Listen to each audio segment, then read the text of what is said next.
All right, music fans, welcome back. Harmless Dave here, talking real music in real time for real people just like you and just like me. Sad news from the world of blues and rock and big time influence. You know, all the Rock and Roll Hall of Fame people, they like to talk about influence all the time. You know, hey, this dude's going into the Rock and Roll Hall of Fame because of all the influence. Well, I'm guessing that the rock media isn't going to be talking about this guy today, which is kind of a shame. His name is Guitar Shorty. Guitar Shorty. And it's an interesting story as to how he got his name. He just passed away a couple of days ago. He was 87 years old. The headline reads, acrobatic innovator who mentored Jimi Hendrix along with Buddy Guy. Okay, Guitar Shorty, who influenced both Jimi Hendrix and Buddy Guy, died on April 20th of natural causes in LA. He was 87 years old. Shorty electrified audiences worldwide with his unpredictable slashing guitar playing, gruff vocals, and supercharged live shows where he would often do backflips and somersaults while playing. Jimi Hendrix might have thought, hey, he's doing backflips and somersaults. I should try something crazy, right? So there's your influence right there, at least on the performing end of the theatrical side of things. The Chicago Reader said Guitar Shorty is a battle-scarred hard ass. He is among the highest energy blues entertainers on the scene. Billboard said he played blistering modern blues rock, bristling with galvanizing guitar and forceful vocals. This one album in particular I got into, like I shouldn't have, but I did a long time ago. It's called We the People. And it's kind of a patriotic sort of call to action album. Alligator Records thankfully picked up a couple of Shorty's records. And some of the craziest guitar work, crazy good, like an Inferno. And this guy had guitar chops like few others when they're basically saying, look, he influenced Jimi Hendrix. That's calls for, you know, he should be in the Hall of Fame. That's any kind of Hall of Fame, Blues Hall of Fame, Rock and Roll Hall of Fame. If you influence Jimi Hendrix, you should be in the Rock and Roll Hall of Fame. And here's what he did in the early days. While still in his early 20s, Shorty toured with blues and R&B luminaries, including Ray Charles, Sam Cooke, B.B. King, Guitar Slim, and T-Bone Walker. Over the first 30 years of his career, he recorded only a handful of singles for a variety of labels and an LP for a small British label. He released 10 full-length studio recordings since then, many of which received massive critical and popular acclaim. His renowned live performances kept him constantly in demand all over the world. Mojo magazine noted his hard-hitting, unrelenting intensity and, this is a great word, incendiary guitar playing. He's a guitar god, and he simply unleashes one great solo after another. And that's the truth. Guitar Shorty was born David William Kearney on September 8th, 1934 in Houston, and raised in Kissimmee, Florida by his grandmother.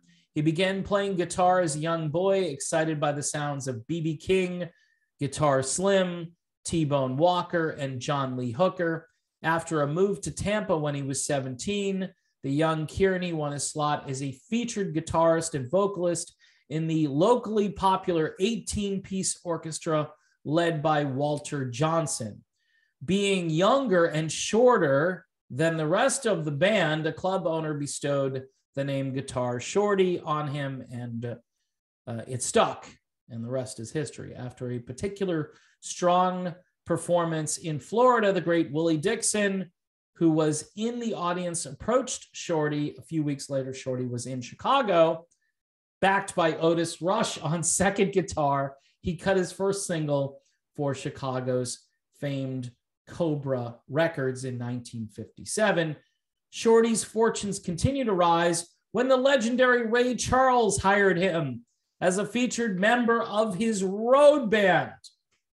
While touring Florida with Ray, Shorty connected with guitarist, vocalist Guitar Slim for his hit single Things That I Used to Do, as well as for his wild stage antics. Shorty was offered the opening slot on Slim's upcoming tour, and Shorty jumped at the chance. Inspired by Slim, Shorty began incorporating some of the older guitarist's athletic showmanship into his own performances. Before long, Guitar Shorty was doing somersaults and backflips on stage. He next joined Sam Cooke's touring band and eventually settled in Los Angeles. He gigged locally and recorded 345s for the LA-based Pole Records label in 1959.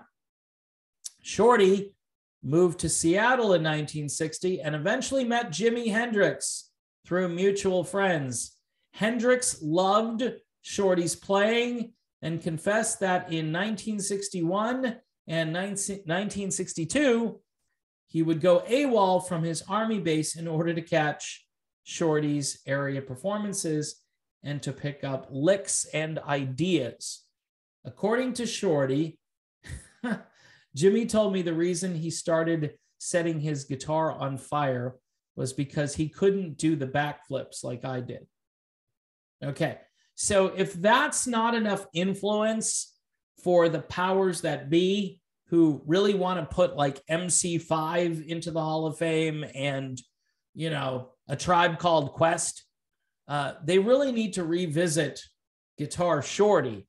You know, if he influenced the best guitarist of all time, according to Rolling Stone, Jimi Hendrix is number one, and he was influenced by this gentleman here, Guitar Shorty.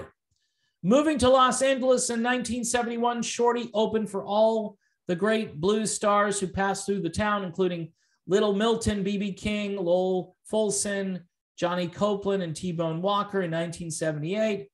He even performed and won on The Gong Show, playing guitar while standing on his head.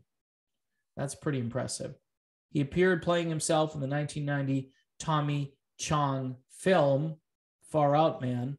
A major story in Living Blues magazine brought him even more attention and led to his first British tour in 1991. While there, he cut his first full-length album. Guitar Shorty made 3 albums for New Orleans-based Blacktop Records during the 1990s, followed by one for Evidence Records.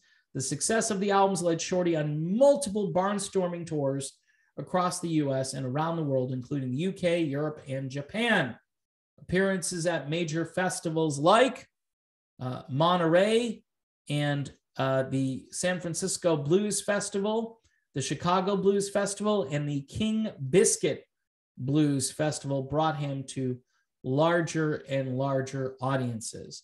In 2004, Guitar Shorty joined Alligator Records, releasing 3 of his best-selling records: 2004's Watch Your Back, 2006's We the People, that's my favorite album, and 2010's Bare Knuckle. Fans, radio programmers, and critics shouted their support. Living Blues called Shorty a blues rock original who plays screaming, empowering guitar and sings with streetwise defiance. Guitar Shorty, 87 years old, influenced Jimi Hendrix and Buddy Guy, but most people don't even know who he was. Just an amazing thing in today's world. 87 years old, like I said, and what a career. Even though, again, he kept a very low profile.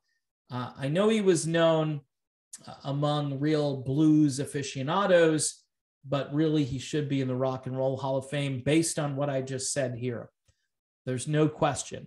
if you're influencing Jimi Hendrix and Buddy Guy, and you played in bands with Ray Charles and Sam Cooke, there's no question that you need to be acknowledged as one of the great blues guitar players of all time. Let's see what happens. It's a bit too late to honor him now, though, but in any event, I just figured I'd let people know about his passing and how amazing he was as a guitarist.